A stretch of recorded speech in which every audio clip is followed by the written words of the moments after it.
You love to see it. Arsenal have beaten Aston Villa at Villa Park. I'm over the moon. Trossard and David Raya, massive in that second half. Saka played his part. Everyone played his part. I don't think anyone played badly in that game. I really don't. But it was one of those where some quality and just staying focused, staying in the game was going to just hopefully find us a goal or two, as it was in the end, to get us a big 3 points. Everyone was heaping so much pressure on this game. And there was pressure on this game. I think losing would have been unacceptable. By the way, if you hear some sounds, that's because there's a really cute dog. In fact, should we say hi?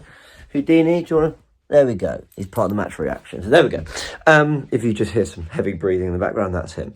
So it was going to take some key moments. It was going to take some quality. It was going to take being focused the whole way.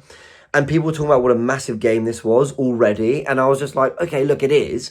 But it's also game week 2. It will never be as big as in game week 35, unless you're talking about the North London derby or a trip to the Etihad. But I think what was so massive about this was Arsenal showing that Calafiori isn't integrated yet. Marino isn't even through the door. And we haven't even got that big kind of forward signing I want. And can we still go to Villa and show that we've improved on last season?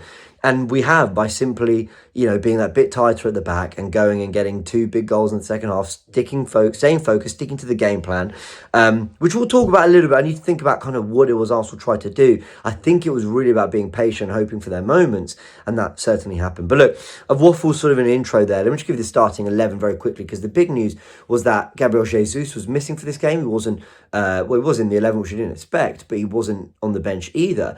And he went with Jurriën Timber at left back. He came in for Alexander Zinchenko. Raya in goal with Gabriel Saliba, both of them immense, may I say. Ben White at right back. Partey did really well in possession in particular. Had a really good game alongside Rice and Ødegaard, with Saka, Havertz and Martinelli in the front three, but Trossard came on.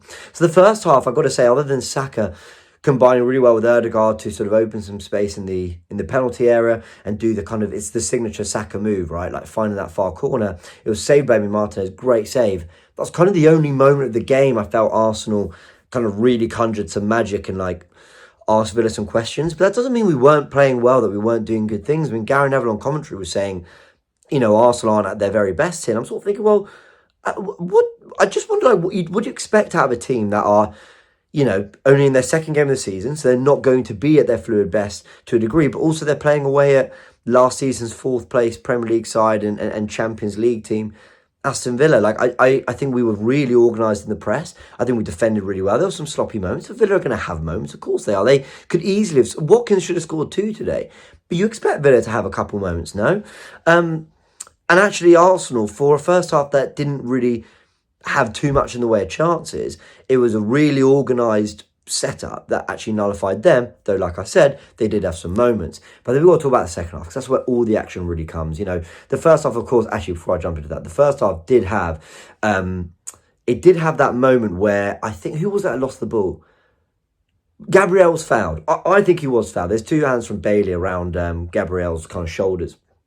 And falls to Rodgers, who, by the way, was a problem all game. I thought he was Villa's best player. And he rolls it to Watkins, and Watkins drags it wide. That should have, Watkins should score, but I also think that's a foul. So I think it probably went our way. And yeah, the football gods did their thing. But what I would say about the second half, which is what we really got to talk about, is it suddenly had a little bit of spice, especially after that moment, which was actually in the first half, where Saliba nicks the ball off, I can't remember who it was. McGinn then goes, and he knows what he's doing, John McGinn, fake hard man, I've said this before. He goes and smashes the ball at William Saliba. Not too hard, not too harshly, but he knows what he's doing. He's kicking in his direction because he's on the floor. And Ben White goes, I'm going to go steaming in and smack this towards you. And do you know what? I thought the referee did well not to book either, because the tensions were rising, but he said, okay, let's just sort of keep it clean, boys. But, I'll leave you both off a yellow. They probably both deserved a yellow, but I'm quite happy he didn't. And actually the game had a bit of energy, which then carried into the second half. Now, I felt that actually Villa played the better in the first sort of 15 minutes of that second half. I felt we weren't all over the place, but they were just sort of starting to ask questions and, I don't know, getting into territory and areas that I wasn't too happy with. But what you got in that second half was in that massive David Raya save. And I think when he makes that save, momentum swings. Now, for anyone who hasn't seen it, it's a shot, I think, from Onana. It's rolled to him on the edge of the area, gets a shot. And I think it's a deflection off Gabriel that then takes it onto the crossbar. You've seen those where Raya would otherwise quite comfortably save it. But it's taken a deflection and Raya sort of, flat-footed, hits the crossbar. not flat-footed, but he's sort of backtracking, hits a crossbar, bounces to Watkins. Raya's had to dive and he's landed on his back. And then he's just got up quickly, stuck an arm out and made an incredible save from the following effort from Ollie Watkins. I asked, and I have to address this, I asked David Raya in my preview on the Goonerverse podcast with Nick and Shaw, I said, if we're going to win the Premier League, we need our goalkeeper to have big games where he's won us points. He won us that game today. And I know Trossard did too. I'm going to talk about Trossard. But David Raya won us that game. Because if we go 1-0 down, it's a very, very different affair. Like against Wolves, we'll be 1-0 up and he makes sure it doesn't become a nervy affair by going to 1-1. He's gone and kept that ball out the back of the net and ensured that we're still 0-0 and we built on that. And I think Villa were thinking, Watkins should have had 2 goals and he didn't. So what's gone wrong? And that can get in your head. And also, I felt we're playing quite well anyway. When we're starting to probe on the edge of the Villa penalty area, eventually show their quality and they come through. So David Raya, well done to you, man. Well done. It was a massive, massive save, and he's had 2 massive performances because he's not put foot wrong in anything he's done in these opening 2 games. And I think he's going to have a big season, and I need him to have a big season. I think Arsenal do too. It's great to see. Now Trossard comes on, and what a difference he made. I mean, Martinez was struggling. I think it's really fair to say that he was struggling. Not because he plays in a position, in a particular role, where he's expected to try things. And when you try things, things will go wrong. But he was just getting a little bit too much wrong. He was a little bit too frustrating. Trossard come on, was clinical and he was cold. And his celebration was almost him telling people, this is what I do. I come on, I score big goals away from home, Old Trafford, wherever it is. The equaliser at Stamford Bridge, a hat-trick at Anfield, Villa Park. I'm going to come and do the business. And he did. It was massive from Leandro Trossard. And it's a really good passage of play.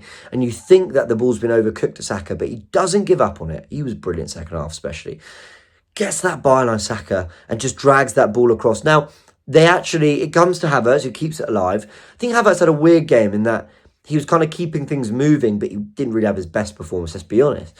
But he drops deep. Sorry, no, he drops towards the ball, Havertz, to get the ball. The cross from Havertz, I'm all over the place. So I'm just so ecstatic with this win. Let's start again. Saka crosses it low across the box. Havertz gets to it, but he's not got enough space for the Villa defender makes a tackle, but he tackles it back towards Trossard in the box, who clinically finishes it in that far post, in that far corner, netting, whatever you want to call it, and it is brilliant. Emi Martinez got it done there, and you absolutely love to see it. You then had the moment where, again, Bukayo Saka, some lovely football out the right side, pulls it across the Partey, gets a shot at goal. He actually slightly scuffs it, and Martinez with an error. Again, you love to see it. Emi Martinez with the error. By the way, I thought he had a really good game. He was claiming crosses. He made that big save from Bukayo Saka. And I was we've been watching with Alex from the Different Knock, and he said it's just so annoying how good he is, and he is really good. He annoys me, but you just can't deny what a good player, good goalkeeper Emi Martinez is, but he made a big error on that one. Everything after that was just Trossard, silky touch with from a long ball into Rice, who underlaps, and Ødegaard should make it 3-0, and that would be the game. Let's chat about the players in general, starting with kind of some of the on-field players. I mean, Raya, I've talked about, magnificent. White, again, he started marauding forward a lot more in this game, and I thought he did well, actually. I think he should have been picked out a few more times. Some passes weren't played that I think maybe later in the season they read that and they would find him with that run more often. Saliba and Gabriel were immense, absolutely immense. Saliba in particular, that recovery run was absolutely superb late in the game, and look at the way he celebrated that tackle. Timber, I thought did okay. It wasn't amazing, but he did fine. I think he's still getting up to speed, but he definitely showed some flashes. I really like Calafiori's Premier League debut, but I really like what he did. Came on, added some energy, added some grit, stuck a leg out, a few balls that you thought were going to make out to the winger. He just got in front, and he had that kind of, that housery that we like. What was Emi Martinez doing? Pushing him in the face. But Calafiori was clever, just left one on him when he's sort of, going for that header. So he's going to fit in great, I've got no doubt.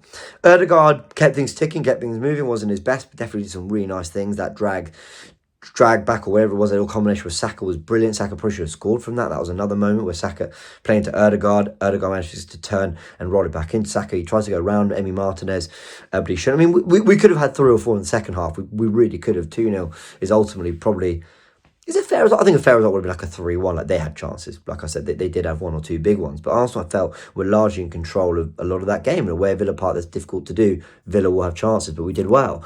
Thomas Partey, on the ball, terrific. On the ball, really, really good. Off the ball, was done by Morgan Rogers, but dare I say, so was Erdegaard, so was Declan Rice. Like, Morgan Rogers is a really good dribbler, ball carrier, and I told you all in the preview, I'm worried about that matchup, but in possession, we were great, so it didn't matter so much, but Morgan Rogers definitely had some joy. For Villa, I thought he was their best player. Talked about Marte, talked about Saka, Havertz in and out of the game. And Trossard came on and made the big difference. So, well done Mikel Arteta, well done Arsenal, well done to the players, Saka, Trossard in particular, David Raya, big moment in a big game. I'm super happy. Arsenal go and win 2-0 at Villa Park. What a way to start the season. 2-2-0s, 2 clean sheets, 6 points on the board as we head into deadline day. Now, we can just focus on that before Brighton on Saturday and we'll see where we are then. But I'm so happy with this win. I really am so happy with this win. So I'm a bit all over the place, not as clear a match report as I normally try and deliver. But sometimes it's just the emotion that comes through. And I'm so happy with this win. So happy. We needed it after last year's results. We needed it because it's a tough place to go. And that's just one, just ticked off. Arsenal have won at Villa Park 2-0. Raya and Trossard are the story of the win. But well done to everyone, because everyone had to play a part to get that win done, get that win over the line. And they all did. And listen, we can all worry about performance and this and that, but that is just one of those places you want to go get the 3 points. So happy we did. Well done, Arsenal. 6 points on the board. Aston Villa 0, Arsenal 2. On to the next one.